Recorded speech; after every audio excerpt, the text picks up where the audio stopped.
Iniciando mais um podcast Simples Assim, é Simples Assim, Toninho. Hoje eu estou recebendo a doutora Maria José, advogada trabalhista, com um grande conhecimento da Justiça do Trabalho, trabalha na área sindical há muitos anos e hoje vai compartilhar com a gente algumas das suas experiências e vamos tirar algumas dúvidas também. Participa comigo do podcast também o Lino, que é assessor, consultor e professor, né? Atua na área sindical também há muitos anos e vai dividir também com a gente algumas perguntas aqui com a doutora Maria José. Doutora Maria José, bem-vinda. Bom dia a todos, agradeço a oportunidade de estar aqui com vocês e ao Sem Comércio também, de dar essa oportunidade da gente ter esse canal para trazer alguns esclarecimentos. Agradeço desde já a oportunidade. Lino. Bom dia, Toninho. Bom dia, doutora Maria José. Que bom recebê-la aqui no Sem Comércio. A gente vem aqui discutindo já com o Toninho há algum tempo uma série de temas ligados ao mundo de trabalho. Então, o Toninho tem dirigido isso aqui de uma forma muito assertiva. Esses conteúdos ficam disponíveis depois em todos os canais lá do Sem Comércio, YouTube, Facebook, no Instagram. Então, esses conteúdos eles acabam virando lá um arquivo de memórias lá que ficam à disposição de todos que querem ter acesso a essas informações. Então, vamos lá, Toninho. Doutora Maria José, tem um assunto que as pessoas me perguntam muito, né? Que veio com a reforma trabalhista. Porque antes o trabalhador, ele entrava lá na justiça, pleiteava lá, às vezes até valores, né? Coisas meio de dois, e tá. Se ganhou, se perdeu, ficava tudo tranquilo. Sim. Aí é o seguinte, me disseram que com a reforma trabalhista, a coisa não é mais assim. Se perder, a coisa meio que aperta para um lado. Como que funciona isso? Na verdade, como você bem falou, anteriormente as pessoas podiam entrar e pedir o que quisessem. Na verdade, tinham a prática de pedir até o que não tinham direito, mas aí depois fazia uma composição e via o que ia dar. Hoje, depois da reforma trabalhista de 17, não mais. Por um lado, inibiu certas práticas que não eram corretas mesmo, mas infelizmente restringiu também o acesso de trabalhadores que realmente têm direito a pleitear alguma coisa, mas ficam com esse medo de ter que pagar. Na verdade, não é que vão ter que pagar obrigatoriamente, mas fica compreendido o dever de pagar os honorários de sucumbência para outra parte, ou até mesmo honorários periciais, se for o caso de uma perícia se perder, se não comprovar o seu direito. Então, existe essa necessidade. Lógico que a lei também trouxe um limite. Se você ganha até X, salvo engano, acho que é 2 ou 3 salários mínimos, ou 3 salários contribuições da Previdência, um fator próprio lá, você fica isento do pagamento. E tem casos que mesmo que ganhe mais, fica a critério do juiz conceder. Porque, veja, ele poderia ganhar naquela época R$5.000 e hoje se encontra desempregado. Então, tem juízes que fazem essa avaliação, onde a pessoa declara e comprova o estado de necessidade dela. Mas, realmente, a reforma de 17, ela trouxe essa atribuição. Se você não prova o que você está pleiteando, além das despesas processuais, né, que são custas de peritos e até custas processuais mesmo, você ainda tem que pagar honorários para outra parte. Então, isso acabou restringindo, né, trazendo um pouco de medo para o trabalhador acessar a justiça.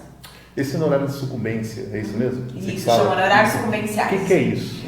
Honorários sucumbenciais é quando o juiz, por exemplo, eu peço hora extra e um aviso prévio. Estou falando aleatoriamente, mas seria isso. Aí eu comprovo que eu teria direito ao aviso prévio, mas não teria direito às horas extras.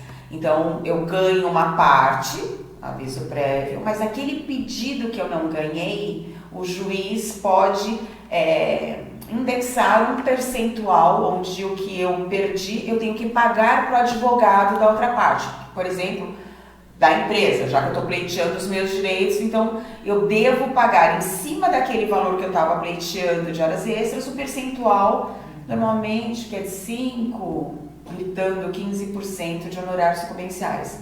É lógico que existe a sensibilidade dos juízes de verificar que a pessoa não tem condição. E aí concede, além de conceder a justiça gratuita, concede um efeito suspensivo, ou seja, por 2 anos pode ser cobrado, porque a pessoa não tem condição mesmo, né? E não pode ser compensado com aquilo que eu ganhei. Então eu ganhei o aviso prévio, em tese eu vou receber um crédito, então eu tenho que pagar outra parte. A justiça, a maioria dos juízes tem falado que não pode haver essa compensação. O que eu ganhei, o que eu devo. Ponto. Então é isso, honorários de sucumbência são os honorários que eu devo ao advogado da outra parte, naquilo que eu perdi. Entendi. Acho que está bem claro. Eu queria fazer uma observação que não tem exatamente a ver com o honorário de sucumbência, mas enquanto a doutora falou, eu fiquei pensando aqui, né? Como a gente você puxou o assunto processos, eu me deparei com uma situação no sábado agora que eu achei, olha que coisa peculiar e que tem muito a ver com pós-reforma de 2017. A reforma de 2017 criou uma figura de um trabalhador totalmente desvinculado do formal, né? Que é o chamado...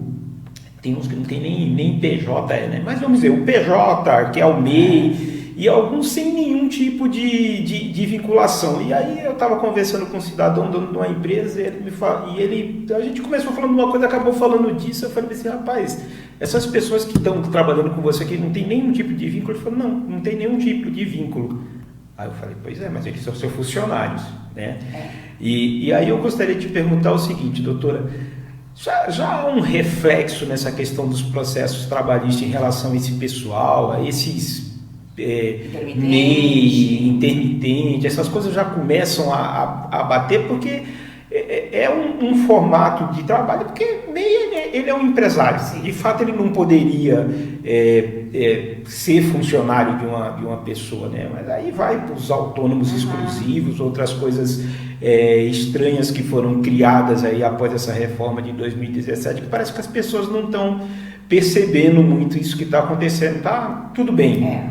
E na justiça, há algum reflexo dessas coisas já acontecendo? Você acha que tem alguma notícia nesse sentido?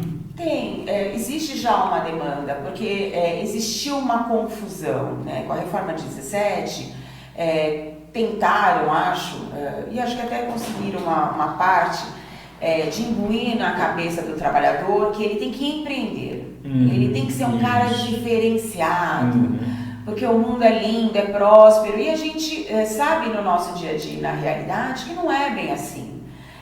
Tem situações que existe uma limitação natural e que o cara não vai conseguir empreender, porque a função que ele sabe fazer não é uma função de um empreendedor. É lógico, só se ele montar uma empresa e começar a atuar naquele ramo que ele sabe trabalhar. Caso contrário, ele tem que ser um empregado. Se tem mercado para isso. E se tem mercado para isso, porque a gente sabe que as empresas hoje também não têm tanta condição de manter. E essas inovações, que mais foi o intermitente, o autônomo que trabalha só para aquela empresa, que para mim não é um autônomo, mas eu guardo para mim o que eu acho. Mas sempre existiu essa demanda. Num primeiro momento, as empresas acham que é muito mais fácil você contratar um cara como uma PJ, que é a pessoa jurídica, ou com um MEI. Mas isso vai trazer um reflexo, porque enquanto a relação entre o capital e o trabalho tá legal, então beleza, o cara tá me pagando, eu sou PJ, tá tudo ótimo, lindo, maravilhoso, vai chegar um momento que essa relação vai perecer. Então já não é mais tão legal eu trabalhar com o PJ. E aí busca-se a justiça. Essa demanda de reconhecimento de um vínculo, que é o que é previsto pela CLT, de pessoalidade, de você ter uma subordinação, uma contraprestação em dinheiro, ela sempre é uma linha muito tênue nesses casos de PJ, de MEI e dos intermitentes. Os intermitentes, houve uma busca no primeiro momento na justiça, porque ninguém sabia direito o que era isso, quer dizer, trabalho 3 dias, depois eu posso ficar um mês e tem recolhimento e não tem. Ficou uma situação para o trabalhador confusa, entendeu? Foi aperfeiçoando-se de alguma forma e creio que vai ter que ser mais bem elaborado e esclarecido essa situação para o trabalhador, para as empresas. Está muito claro e a forma de você aplicar. Mas para o trabalhador ele precisa ter um esclarecimento melhor do que é isso. Né? E a mesma coisa ele tem que ser esclarecido para um autônomo exclusivo, que ele é exclusivo, ele pode se denominar como autônomo, mas na verdade ele é um empregado. Isso gera demanda? Pode gerar uma demanda de... Por exemplo, eu sou contratado como autônomo PJ mesmo. Sim. Né? Mas eu tenho que dar exclusividade não contratual àquela empresa específica. Sim, a partir do momento que ela me cobra horários, ela me cobra algumas coisas que seriam não pode se fazer peculiar a um funcionário CLT. Isso gera reconhecimento de vínculo. Tem algum gera um exemplo? Passivo para a empresa. Oi? Tem algum exemplo, alguma coisa que já aconteceu? Tem. Por exemplo, deixa eu buscar um caso antigo. A pessoa foi contratada como gerente. Na verdade, era um gerente de produção muito específico para uma linha de trabalho numa indústria. E estava tudo bem, ele trabalhava, emitia a nota, recebia, porque na cabeça dele, na negociação, aquele valor que ele constava na nota fiscal dele de trabalho, que ele apresentava para a empresa pagar, estava compreendido tudo. Então, tudo seria o quê? Salário, 13º, reflexo, tal. Só que chega uma hora que a negociação que você faz de um gerente de produção, que é um trabalhador mais qualificado, mas com a pessoa que te contrata, se você não faz um contrato muito bem elaborado, porque tem que gerar um contrato, onde vai ficar cadastrado, olha, a partir de que ano você faz o meu reajuste de contrato, percentuais, índices, fica em aberto. Em aberto, empresa, não tem previsão em contrato, não tem que te reajustar nada. Isso vai trazendo um desgaste. E a pessoa, no final, olha, para mim não dá mais, ou então ele faz alguma coisa, a empresa, olha, não gostei mais do que você fez, vai embora. E é um caso que a pessoa está lá, das 7 às 17, com compromisso, onde ele tem pessoas que são subordinadas a ele, e ele é subordinado às outras pessoas, ele não pode se fazer substituir. Havendo a ruptura dessa relação, ele vai procurar a justiça. E ele vai comprovar que ele, na verdade, ele não era uma pessoa jurídica que tinha autonomia. Hoje eu não quero trabalhar, vou viajar, vou mandar o X mané lá trabalhar para mim. Não posso fazer isso. Então existe esse vínculo, existe a pessoalidade, eu que tenho que estar lá. Existe a subordinação, alguém me passou alguma coisa e eu tenho que executar. Existe a contraprestação, que é a minha remuneração, que eu emito através de nota, que é o salário. E normalmente esses contratos não prevêem pagamento de férias, 13º, fundo de garantia. Se a pessoa, como autônomo, não se doutrina e recolhe o INSS, ele fica descoberto pela Previdência Social. Então gera uma série de encargos. Que no primeiro momento é legal, porque eu vou ganhar mais, e existe, entre aspas, uma autonomia, e que na realidade é fictícia. Fictícia, na verdade não existe, ele está ali preso a um horário, preso a uma regra ali constante. Exato, ele não tem a liberdade dele definir do jeito que ele quer trabalhar. E se ele é um trabalhador de uma categoria, né? Por exemplo, vamos colocar, sei lá, ele é metalúrgico, né? Quando há a negociação, os percentuais, como você falou mesmo, de reajustes, não se aplica, e muito menos os benefícios e a segurança que é dada a uma convenção coletiva dá ao empregado. Ele também fica fora disso, mas é obrigado a trabalhar e cumprir umas funções como tal. Como se empregado fosse. Como se empregado fosse. E é a tal da negociação entre empresa e empregado que a reforma trabalhista também trouxe. A gente tem que entender que o trabalhador, ele não tem essa condição de embate com o seu patrão, de falar, olha, hoje eu acordei, pensei, as minhas condições de trabalho não estão boas, eu quero modificar isso, eu acho que meu salário está inadequado. O que o empregador vai fazer? Tá bom. E manda o RH mandar embora. Nem outro. Porque ele não tem essa condição de negociação, existe uma desigualdade nessa negociação. E aí é que entram os sindicatos, que é a representação dos trabalhadores para poder tá no mesmo patamar que o empresário, de poder questionar e poder tirar alguma coisa de benefício para o trabalhador. Essa é uma observação muito pertinente até para quem está vendo, sejam trabalhadores, sejam empresários, consultem os seus sindicatos, porque tem lá o sindicato do empresário e o sindicato do trabalhador. Antes de fazer essa opção por esse tipo de mudança, né, de alternativa de trabalho, que na verdade não é uma alternativa, porque isso não existe do ponto de vista prático, né? Consulte o seu sindicato, veja essas alternativas, porque as pessoas às vezes confundem essa coisa de terceirização, né, que foi liberada e está aí em discussão e tal, e até é importante, eu tenho acompanhado algumas discussões, seja do ponto de vista do trabalhador, seja do ponto de vista do empresário, que já há um consenso sendo construído.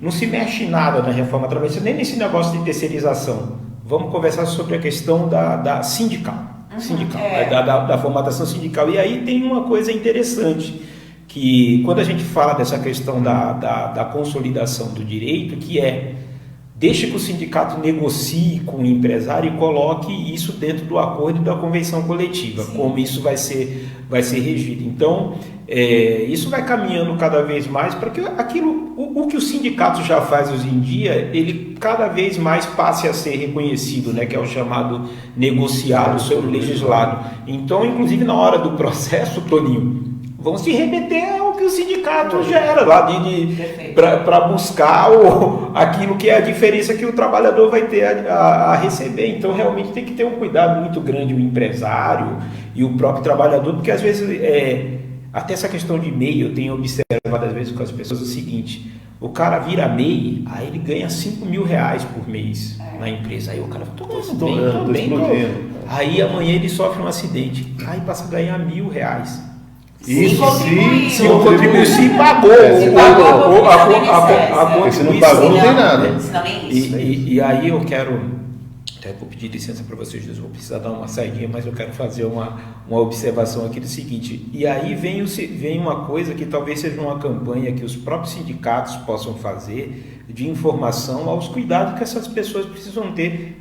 Tudo bem, você quer ser empreendedor, quer ser MEI, não tem problema, mas não é igual. Não acho que você é um cara que se diferenciou porque pegou um Uber e saiu dirigindo. Eu ganhei uns 5 mil, virei empresário. Não virou. São coisas diferentes. As atribuições. Como você bem falou, tem a questão: se acontece um acidente, a pessoa está totalmente descoberta. Porque se ela não tomou cuidado de fazer uma contribuição para o INSS, que bem ou mal vai dar uma cobertura para ele, se ele não tem essa contribuição, o INSS não vai conceder benefício. E aí, aquela situação mágica de ganhar hipotéticos R$5.000 por mês, cai por terra. Porque você a empresa vai falar: querido, não posso te ajudar porque você é um MEI para mim. Você é um empresário empreendedor. Você é um parceiro meu, você não é colaborador. Um empregado. Colaborador. Eu particularmente odeio essa palavra colaborador, né? Porque não existe essa figura na CLT do colaborador. O colaborador, o professor pode explicar melhor do que eu. O colaborador, ele colabora como ele quer, como ele pode. Exatamente. O colaborador é assim: o Toninho vai fazer um churrasco lá da casa dele, me chama e fala: vou aí colaborar com você, Toninho. O colaborador da Guaru Filmes, né? A empresa do funcionário que perdeu as 2 pernas. É isso mesmo. É isso. Então, aí eu recebi um documento lá do RH, uma explicação muito mal feita. O colaborador, eu falei, não é empregado, não é funcionário. Eu tenho alguns embates, principalmente com contabilidades, porque não existe essa figura na lei. Se me falarem, Maria José, está na lei, colaborador, aí eu vou abaixar minha cabeça, é colaborador mesmo. Aí daqui para frente eu começo a tratar como colaborador. Se não, é empregado e empregador. Desconfigura. É a figura. Outro dia eu escutei que o nome é muito forte, mas é o nome. É empregado. E dentro da legislação é como ele é tratado. E a gente tem que dar esse tratamento.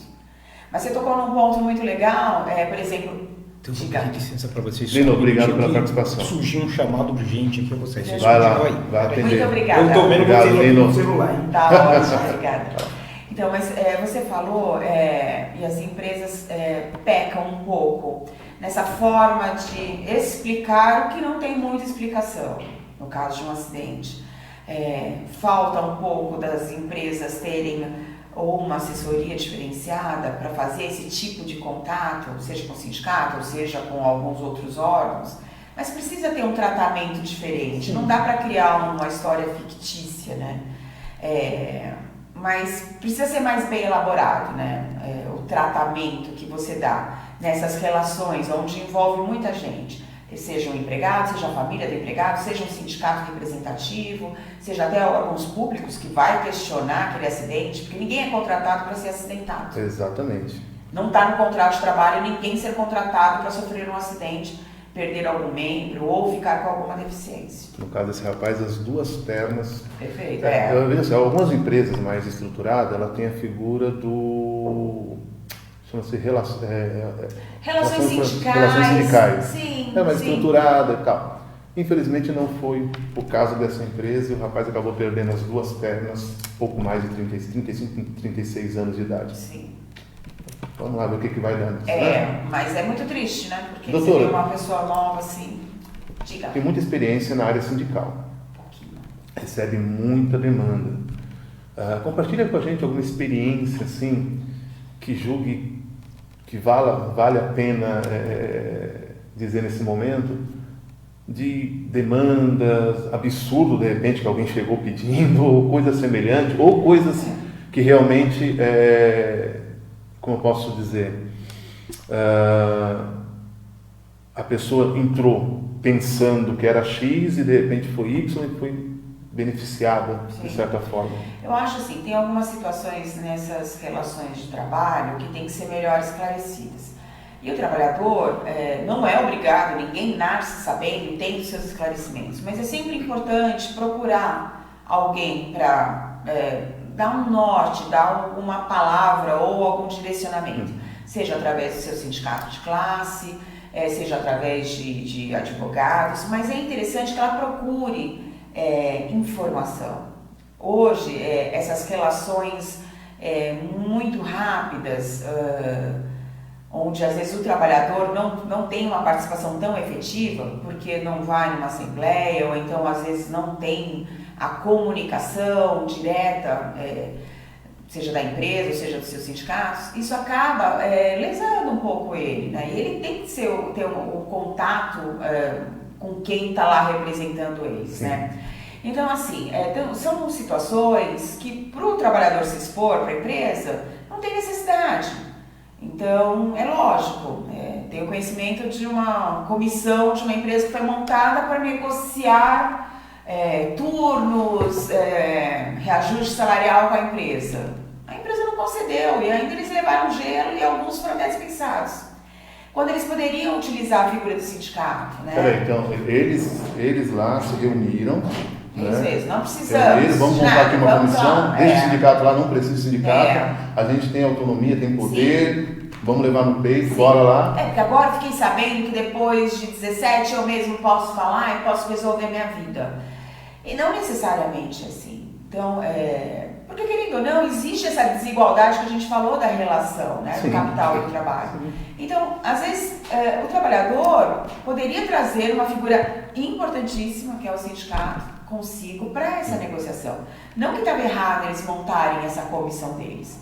É justo, é direito deles, mas trazer uma figura junto deles, que seria o sindicato, para ter essa força e esse pé de igualdade com a empresa, para poder negociar. Uma empresa que não fornece uma cesta básica, talvez seria interessante trazer o sindicato, olha, de que forma que a gente pode negociar isso? Através de uma convenção coletiva ou de um acordo coletivo de trabalho? Vamos implementar esse direito? Vamos, então vamos colocar isso. Mas essas negociações, até mesmo ver o quanto é esse valor que tem que ser projetado nessa cesta, são estudos que às vezes o trabalhador não tem. Para mim, uma cesta básica ou uma cesta, um vale alimentação, tem que ser no importe de R$500. Para o outro tem que ser 200, o outro 300. Tá, a empresa não consegue, mas vamos dar um start nisso. Tira a média e essa é a negociação que o sindicato faz em favor dos trabalhadores. E que é importante trazer essa relação. Não tem assistência médica, então como é que você faz? Através de uma negociação. Então, assim, é lógico, é um direito do trabalhador ter acesso a esses outros direitos, né? Que são mais elaborados do que o que está previsto na CLT. A CLT é como se, desculpa te interromper, é como se fosse uma espinha, tá lá, os direitos básicos, e depois vai surgindo as vértebras para dar As vertentes sustentação, pra poder... que normalmente é uma negociação coletiva, através de uma convenção coletiva ou um acordo coletivo que vai estipular condições mais específicas e, em alguns casos, de algumas categorias, melhores do que está previsto na própria CLT. Bem, tem direitos e tem deveres. Sim. Né? Existem direitos, existem deveres.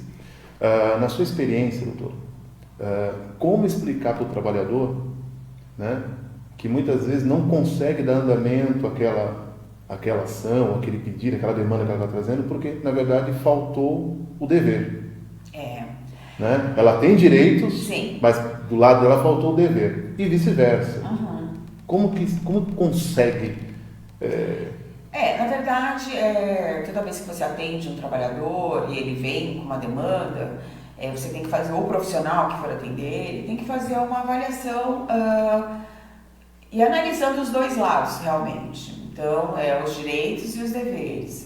Eu fui contratado para ser um auxiliar de produção ou um assistente de caixa. Mas aí a empresa exigia que, além disso, eu fizesse outras coisas. Você fazia e tal. Existe a figura, né, da equiparação salarial ou outros de desvio de função, que isso tem que ser provado, ou seja, através de documentos ou através de prova testemunhal, que são colegas que presenciavam isso. Então, a prova é muito difícil para o trabalhador lidar com isso. Pois é. Porque às vezes ele não tem o cuidado, ele está exercendo a função dele, então ele não tem a preocupação de coletar ali, guardar. E às vezes você depender de uma outra pessoa para ir provar o teu direito também é muito delicado, porque a pessoa também não quer se expor. Então eu acho que assim... Que são as testemunhas, né? Sim, se eu fui contratado para aquela função e aí existe uma exigência superior, é interessante, logo que isso ocorra, conversar com a própria empresa. Olha, eu fui contratado para essa função, como é que vai funcionar isso? Eu vou fazer outra coisa, vai ter uma equiparação, vai ter uma anotação na minha carteira. Se a empresa não der retorno, não falar nada, ele tem que buscar uma ajuda. Normalmente é do seu sindicato de classe. Olha, está acontecendo isso, procurar uma orientação. Às vezes você consegue resolver uma demanda antes mesmo do processo, né? Através do direito sindical, que faz um contato, chama para uma reunião e tenta chegar no consenso daquilo que está acontecendo. Como é que se resolve isso? Quando não tem solução, é ir para a justiça. Mas o trabalhador tem que estar ciente que nem tudo é um direito garantido. Sim. Eu tenho direitos, mas eu tenho que comprovar esses direitos, principalmente quando foge daquilo que eu fui contratado. Há não muito tempo, chegamos até a conversar sobre isso, de uma pessoa que ela foi contratada para fazer a limpeza, né? E em determinado momento, o proprietário, não foi nem chefe, o proprietário chamou e falou assim, olha, temos a intenção aí que você fique no administrativo. E essa pessoa foi para o administrativo. Depois passou um tempo, não tem mais interesse, volta para a faxina de novo. Né? Mas assim, um bom tempo, não estou falando de meses, de anos, volta para a faxina de novo. A pergunta que eu faço é a seguinte, amanhã essa pessoa é mandada embora. Né? Bem, até onde eu sei, existia conversa ali do WhatsApp, não sei o quê, mas não existia nenhum documento formal. Tá? Fora as testemunhas são difíceis, né? Mas nem todo mundo quer se expor para ajudar. Então, casos assim, desse tipo de... Pode caracterizar como desvio de função. Essas conversas, doutor, será que tem uma resposta para isso? Essas conversas hoje feitas nesses aplicativos de comunicação servem como prova também? Olha, eu acho super válida a utilização dessas conversas, né? No primeiro momento você pode juntar no processo de forma sigilosa, depois se o juiz entender que não tem necessidade de sigilo, tira, porque existiu a conversa, né? Eu acho assim, se você já publica numa rede social ou numa rede de comunicação, como se fosse o WhatsApp, a gente já sabe que não existe um certo sigilo, você está colocando ali. Então eu acho válido, lógico, guardadas as devidas proporções, ter uma razoabilidade daquilo que você vai expor. No caso que você passou, que a pessoa começou com uma faxineira, depois foi para o administrativo, ficou um bom tempo, depois voltou, né? Fica caracterizado um desvio de função. Mas, fora isso, o que tem que se verificar? Foi feitas as anotações na carteira profissional? Foi aplicado o reajuste? Porque, em tese, ela foi promovida. Sim. Então, várias convenções estabelecem uma cláusula específica de promoção, ou seja, fui contratada por uma coisa, passei a exercer outra, eu tenho, pela convenção coletiva, que receber a anotação na carteira da promoção e mais um reajuste de salário. Quando eu volto para a minha função originária, eu não posso ter uma redução de salário, né? Porque, lógico, comecei como uma faxineira, eu tinha X valor de salário, passei por uma função, fui promovida, então, em tese, eu tinha que ter reajustado meu salário a título dessa promoção. Que não foi, por exemplo. Então, assim, é uma relação totalmente errada, né? Além do desvio de função, tem outras cláusulas que as convenções das categorias prevêem, falta de um reajuste de promoção, falta de uma anotação na carteira, para comprovar que ela saiu daquela condição de auxiliar de limpeza, ela adquiriu algum conhecimento mais técnico e eu trabalhava no administrativo, entendeu? Então, essas situações, não é culpa do trabalhador, mas ele acaba deixando muito tempo passar, né? Mas eu vejo assim, que acaba criando uma expectativa, a pessoa tá lá, Sim. poxa, agora eu vou ganhar um pouco mais, vou para uma outra área, estou me reconhecendo, e na verdade está sendo usado. Né?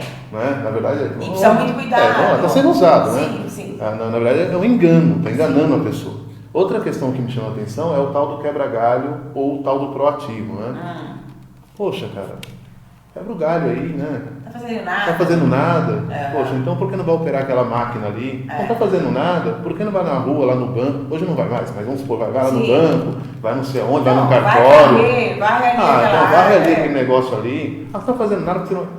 Esse tipo de quebra-galho, né? Proativo, colaborador e tal, não quero ver o funcionário ali parado. Essas coisas também... Então, isso trata-se de um acúmulo de função. Eu fui contratada para exercer uma função X e eu exerço ela, por exemplo, eu sou advogada, eu fui contratada para ser advogada, exerço minha função de advogada. Mas Maria José, olha, tá tudo desarrumado ali, tem como você fazer uma limpezinha, arrumar e tal? No primeiro momento, então, mas eu não fui contratada para isso, não exerço, então a empresa vai ter que se virar e contratar. Eu vou fazer isso, ou para não dar um exemplo tão longe, tem como você ajudar o financeiro, ou emitir umas notas, fazer algumas coisas? Não, mas não é minha função. Não, mas quebra um galho e tal. Eu faço. Isso se chama acúmulo de função. Algumas convenções coletivas prevêem, porque quando eu trabalho nesse acúmulo, eu tenho que receber um adicional. Não é que está proibido, mas eu tenho que ser pago por esse acúmulo. Fora o salário que está contratado, eu tenho que receber algum adicional. Algumas outras categorias não têm essa previsão do acúmulo. E é proporcional? Fica assim, estipulado na negociação. Eu posso ter um adicional de 5%, de 10%. Existe esse adicional, salvo engano, na área dos radialistas, jornalistas acho que não, mas acho que é radialistas, que eles têm esse adicional já previsto.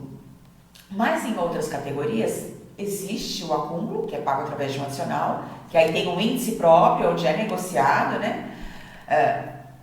Perdão. E tem outros que não têm a previsão desses adicionais. E o trabalhador fica descoberto. Quando não tem essa negociação via convenção coletiva, a justiça entende que não trouxe, o trabalhador acabou se submetendo a fazer aquilo, ajudou e não tem contraprestação, se não tiver uma previsão em convenção coletiva. E aí, Desculpa. Não, tranquilo. Porque é uma coisa assim que acontece quase constantemente. E tem aquela coisa da pressão, né? Porque assim, mesmo que seja pedindo, estava tossindo também desse jeito semana passada, estava tossindo demais. Mesmo que não seja um pedido, como fala assim, truculento, né? Aquela coisa e tal, mas mesmo que seja um pedido formal, a pessoa fica constrangida a fazer. Sim, ela fica com medo de não fazer aquilo e de repente perder o emprego. Sim, né? Então, aqueles 10 minutos a mais que não vai bater, que não vai aparecer lá no ponto, né? Aqueles 10 minutos, 20 minutos a mais, aquela entrada mais cedo. Sim. Aquela função que não é dela, é tudo constrangimento. Sim. Né? Na verdade, ele se sente obrigado a fazer para preservar o trabalho dele. O emprego dele, sim. Aí você percebe a importância da figura do sindicato nesse sentido, porque o pra trabalhador sozinho consegue. Sim, com certeza, para representá-los e fazer valer que aquilo está irregular. Por mais que o empregado queira ajudar, ele não tem essa obrigação, né? Porque está fora do contrato, então ele ajuda se quiser. Ou através de uma contraprestação, que são os adicionais para acúmulo de função. E é isso que tem que ficar muito claro, e é isso que o trabalhador também tem que pedir uma ajuda do seu sindicato, né? Olha, como é que funciona? Me ajuda? Vamos negociar? Negocia para mim aí um adicional? Eu até faço, mas eu preciso de alguma ajuda a mais. Não dá para ficar desse jeito. O duro é o trabalhador falar isso, né? Não fala. Chegar cara a cara com o patrão e falar assim, pode pegar, fica tranquilo. Chegar cara a cara com o patrão e falar assim, olha, eu não vou fazer isso, se eu for para fazer isso eu preciso de uma remuneração a mais. Não vai fazer. Ele pode até falar, mas o empregador vai falar, tá bom, eu vou ver. Tá bom, eu vou ver. Só que vai continuar utilizando. Chega uma hora que o trabalhador, ele sabe que aquele trabalhador vai causar um problema, entre aspas, e ele vai, deixa assim, depois eu resolvo. Porque muitas empresas têm a ideia que vai sair mais barato na justiça. Ele paga qualquer coisa, o fulano está precisando de um dinheiro e vai aceitar o que ele oferecer, entendeu? Entendi. É essa situação que a gente tenta evitar, que é interessante que seja evitado, que seja preservado os direitos, né, dos trabalhadores. O não cumprimento da convenção coletiva por parte da empresa, né? O trabalhador, ele denuncia, o sindicato fiscaliza. E como que a Justiça do Trabalho entende isso? Né? Como que funciona esse mecanismo? Olhou, o sindicato está lá, está vendo que não está cumprindo a convenção coletiva. Em questão de hora extra, em questão, sei lá, do banco de horas, se tiver, e tal. Regular e tal. Existe muita demanda nesse sentido de ações para cumprimento da convenção. E a Justiça do Trabalho em si, qual a resposta que ela dá? É sempre muito positiva ou existe uma morosidade? Na verdade, a justiça, a gente ainda a gente não tem uma justiça tão célere como as pessoas necessitam. Seja por falta de funcionário, seja por um período de pandemia que a gente passou, que ninguém soube como se lida com isso, né? Que passou tudo a ser online. Mas, assim, as demandas hoje são resolvidas, mas não no tempo que o trabalhador e as partes envolvidas gostariam que fossem feitas, que fosse de uma forma rápida. A justiça, quando você leva uma reclamação, ou seja, por falta de não cumprimento de uma obrigação de uma convenção coletiva, ou seja, por uso irregular de um instrumento, que seja o banco de horas, o processo tem algumas formalidades ainda. Então, por exemplo, um banco de horas irregular.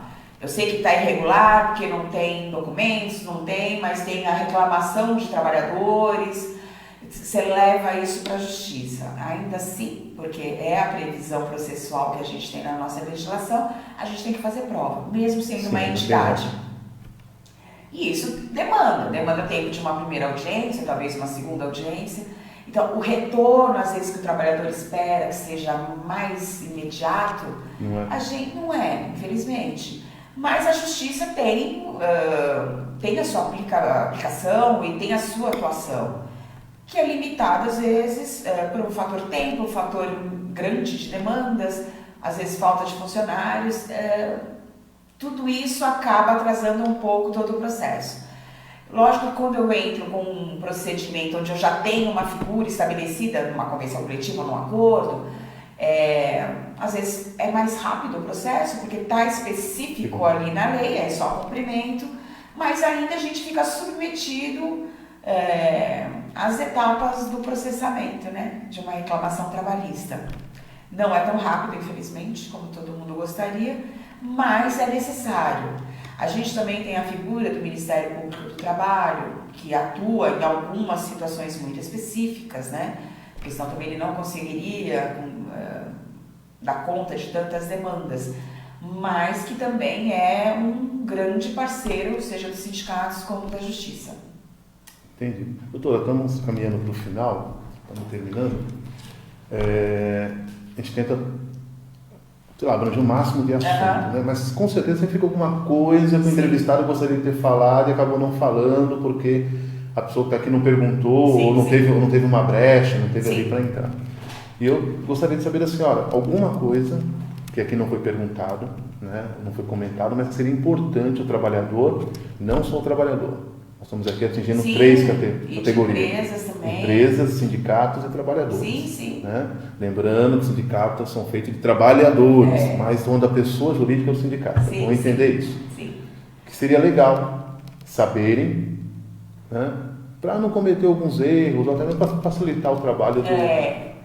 Eu acho assim, a gente que trabalha, milita nessa área da justiça do trabalho, é uma área muito extensa e muito especializada, porque são condições do nosso dia a dia, então, que tem situações muito específicas.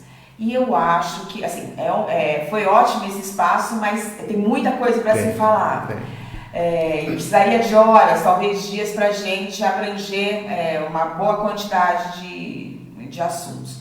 Mas é interessante ficar claro para o trabalhador, para as empresas, né, os empresários, que na verdade eles têm que ter acesso à informação e tem que buscar através, lógico, as empresas que têm os seus próprios departamentos jurídicos, mas trazer a figura do sindicato, tanto o patronal, que são das empresas, como dos empregados, trazer junto para conversar, porque tudo que a gente consegue negociar fica muito mais tranquilo, né? Para trazer condições melhores para ambas as partes. A negociação tem que ser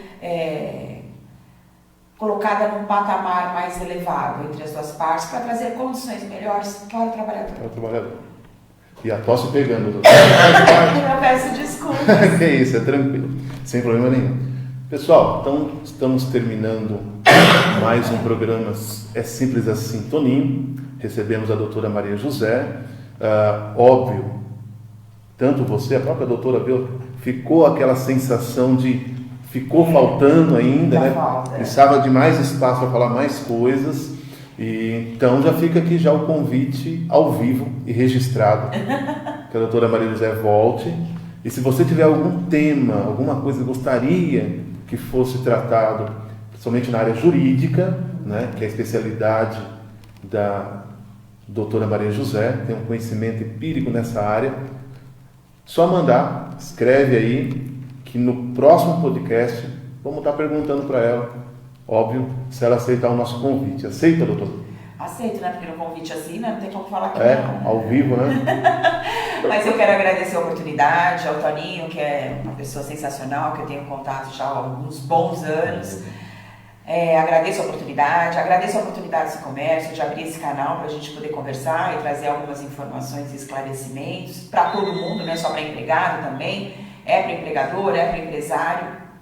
E o canal está aberto, havendo dúvidas, encaminha para o Toninho e depois, da forma que eu puder ajudar, eu vou respondendo a todos. E quero agradecer essa oportunidade de estar aqui com vocês hoje, nessa manhã. Nós que agradecemos. E é simples assim. Até a próxima.